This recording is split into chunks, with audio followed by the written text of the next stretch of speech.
Palavra do Padre. Boa noite, meu irmão, minha irmã, que alegria juntos podermos meditar a palavra de Deus em nossa vida.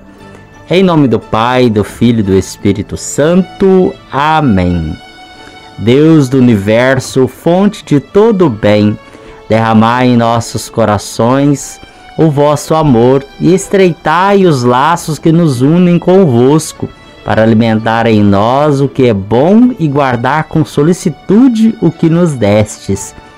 Por nosso Senhor Jesus Cristo, vosso Filho, na unidade do Espírito Santo. Amém. Meu irmão, minha irmã, hoje a igreja nos propõe o evangelho que está em Lucas, capítulo 4, versículo 16 ao 30, e diz assim: Naquele tempo, veio Jesus à cidade de Nazaré, onde se tinha criado. Conforme seu costume, entrou na sinagoga no sábado e levantou-se para fazer a leitura. Deram-lhe o livro do profeta Isaías.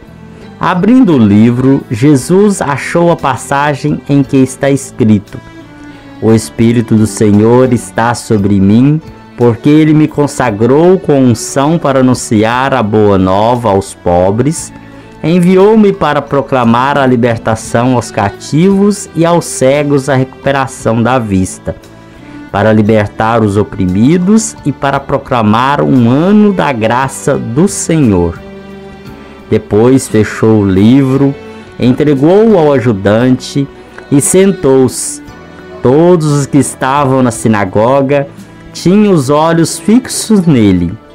Então começou a dizer-lhes: Hoje se cumpriu esta passagem da Escritura que acabastes de ouvir. Todos davam testemunho a seu respeito, admirados com as palavras cheias de encanto que saíam da sua boca. E diziam: Não é este o filho de José? Jesus, porém, disse: Sem dúvidas, vós me repetireis o provérbio: médico, cura-te a ti mesmo.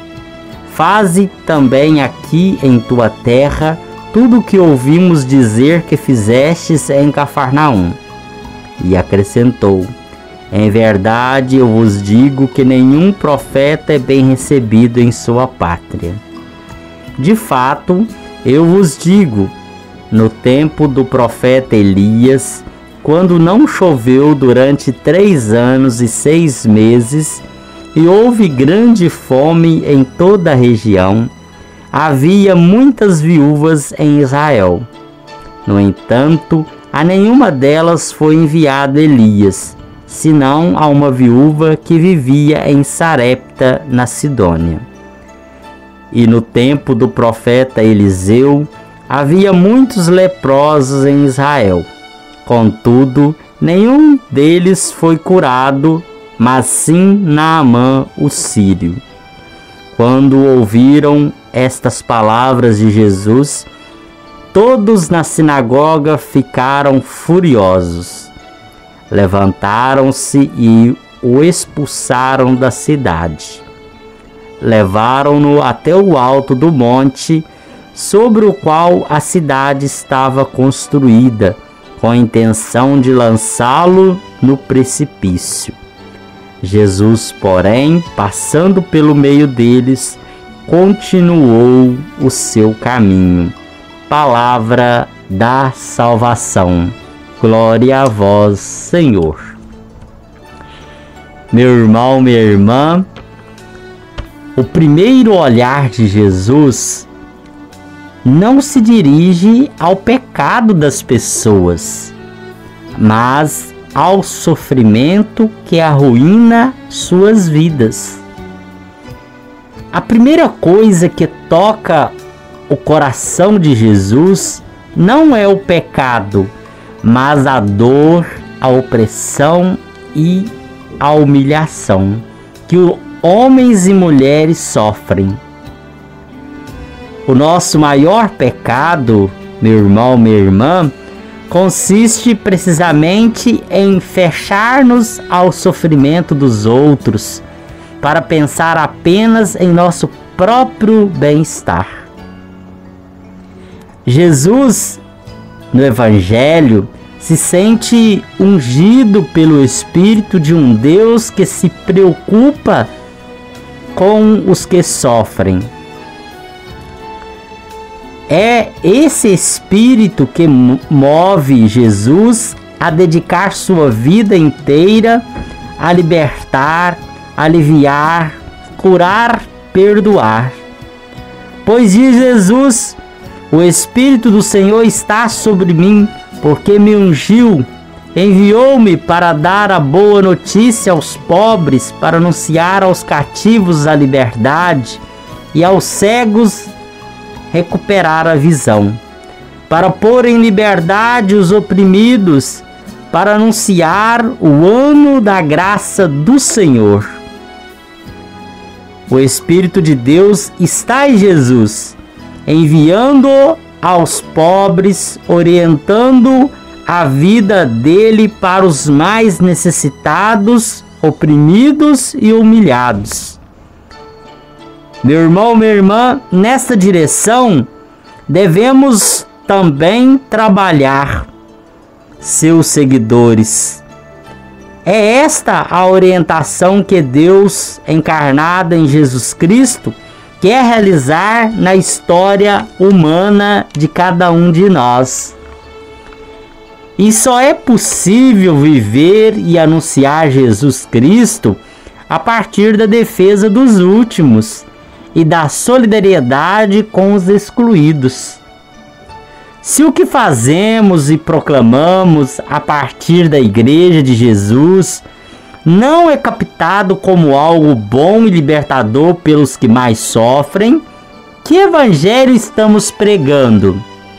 Ou que Jesus estamos seguindo? Meu irmão, minha irmã, quando Jesus se apresenta diante deles como o enviado por Deus aos pobres e oprimidos, eles ficam surpresos.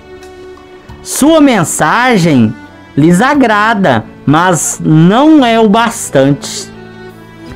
Eles pedem que faça entre eles as curas que Jesus realizou em Cafarnaum.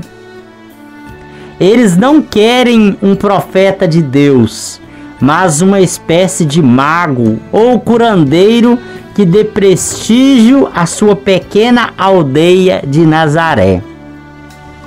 Meu irmão, minha irmã, não estaria hoje as religiões cristãs querendo ou fazendo de Jesus um curandeiro segundo a vontade de cada um?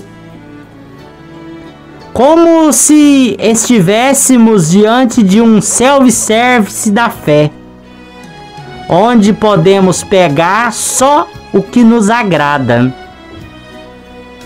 Meu irmão, minha irmã, Jesus no Evangelho é um profeta que age como profeta. Sua autoridade provém de Deus. Ele se empenha em guiar com seu Espírito seu povo querido. Sua presença introduz uma esperança nova, porque convida a pensar o futuro a partir da liberdade e do amor de Deus. Então, meu irmão, minha irmã, o desejo de Jesus é que tenhamos vida em abundância, porque a nossa vida em Jesus Cristo é porque Ele, com seu olhar, se preocupa com os nossos sofrimentos, com as nossas mazelas, mas Ele não se fixa no pecado, porque Ele quer libertar-nos de todo o pecado, de tudo que nos impede de fazer o caminho certo. Meu irmão, minha irmã, então que esse evangelho de hoje, essa palavra de Jesus, frutifique em nosso coração e nos dê sempre a força para viver e anunciar Jesus Cristo a partir da defesa dos últimos e da solidariedade com os excluídos, pois é preciso fazermos e proclamarmos a partir da igreja dele, de Jesus, a libertação daqueles que estão sofrendo. Por isso, meu irmão, minha irmã, a nossa fé, a nossa igreja consiste em Jesus Cristo. As pessoas, as coisas, elas passam. Elas podem até ser sinais, mas muitas vezes elas nos enganam. Jesus não. Jesus sempre é verdadeiro, pois Ele é a verdade, a vida, o caminho que todos nós devemos seguir. Meu irmão, minha irmã, que desça sobre você neste último dia do mês de agosto. Já vamos começar setembro. A bênção de Deus sobre você, sua família, seu trabalho, suas atividades. Então abençoe Deus Todo-Poderoso. Em nome do Pai, do Filho e do Espírito Santo. Amém.